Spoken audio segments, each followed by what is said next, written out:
नमस्कार। स्वास्थ्य सेवा और मेडिकल रिसर्च ये ऐसे क्षेत्र हैं जो बहुत तेजी से बदल रहे हैं। जी हाँ, बिल्कुल।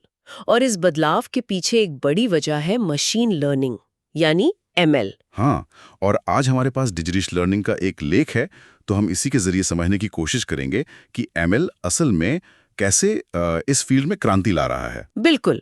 हमारा मकसद यही है कि हम समझे कि एमएल सार्वजनिक स्वास्थ्य और मेडिकल रिसर्च को कैसे बदल रहा है, इसके मुख्य उपयोग क्या है और हाँ, इसका महत्व क्या है। ठीक है, तो सबसे पहले थोड़ा सा ये बताएं कि मशीन लर्निंग आखिर है क्या?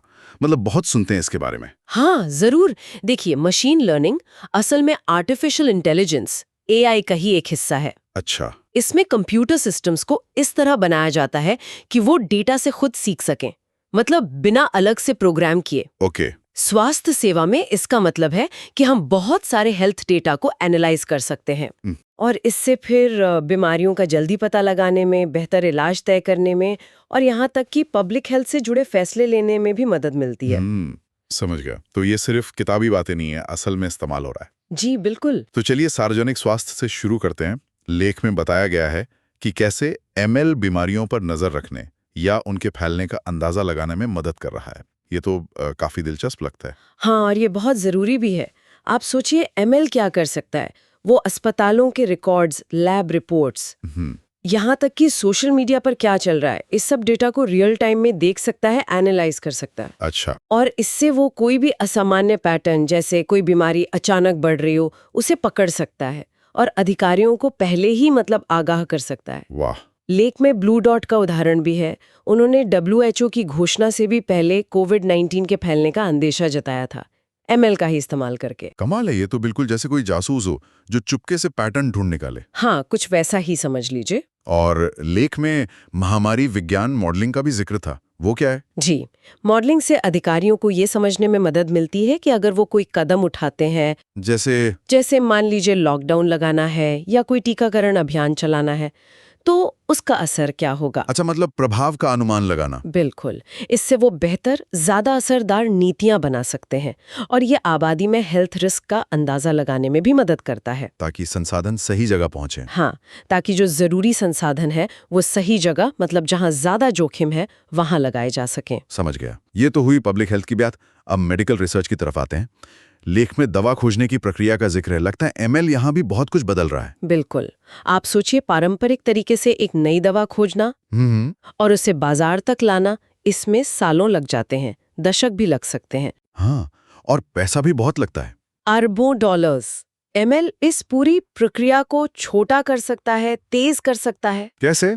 ये लाखों केमिकल कंपाउंड्स को बहुत तेजी से एनालाइज करके ये बता सकता है कि कौन सा कंपाउंड किसी खास बीमारी के खिलाफ शायद असरदार हो। अच्छा। एटम वाइज जैसी कंपनियां हैं जो इसी तकनीक का इस्तेमाल कर रही हैं और वो संभावित नई दवाओं की पहचान बहुत तेजी से कर पा रही हैं। मतलब जो काम पहले सालों में होता था वो शायद अब महीनों या हफ्तों में हो सकता है। ये तो वाकई क्रांतिकारी है। जी हाँ, बिल्कुल। और मेडिकल इमेजिंग में, जैसे एक्सरे या एमआरआई, वहां एमएल का क्या रोल है? वहां भी इसका बहुत बड़ा योगदान है। एमएल एल्गोरिदम्स को हजारों लाखों मेडिकल इमेजेस पर ट्रेन किया जाता है। ठीक है। ताकि वो एक्सरेज, एमआरआई, सीटी स्कैन में बीमारियों के बहुत शुरुआती लक्षणों को पहचान सकें, कई बार तो इंसानी आंख से भी बेहतर। सच में? हाँ, इससे कैंसर जैसी गंभीर बीमारियों का पता जल्दी लग सकता है और जो निदान में गलतियां होती हैं, उनकी संभावना भी कम होती है। ये बहुत महत्वपूर्ण है। और व्यक्तिगत चिकित्सा, मतलब पर्सनलाइज्ड मेडिसिन, आजकल इसकी भी बहुत बात होती है। हाँ, और एमएल इसका एक बहुत जरूरी हिस्सा है। देखिए, हर मरीज अलग होता है ना? सही बात है। तो एमएल किसी व्यक्ति के जेनेटिक डेटा, उसकी लाइफस्टाइल, उसकी मेडिकल हिस्ट्री, इन सब को एनालाइज करके ये बताने में मदद कर सकता है कि उसके लिए कौन सा इलाज सबसे अच्छा रहेगा। सबसे सटीक। हाँ, ताकि इलाज ज्यादा असरदार हो। हाँ, ज्यादा असरदार और साइड इफेक्ट्स भी कम हो। तो कुल मिला के लेख का सार यही है कि मशीन लर्निंग स्वास्थ्य सेवा और रिसर्च का भविष्य तय कर रहा है। सही कहा।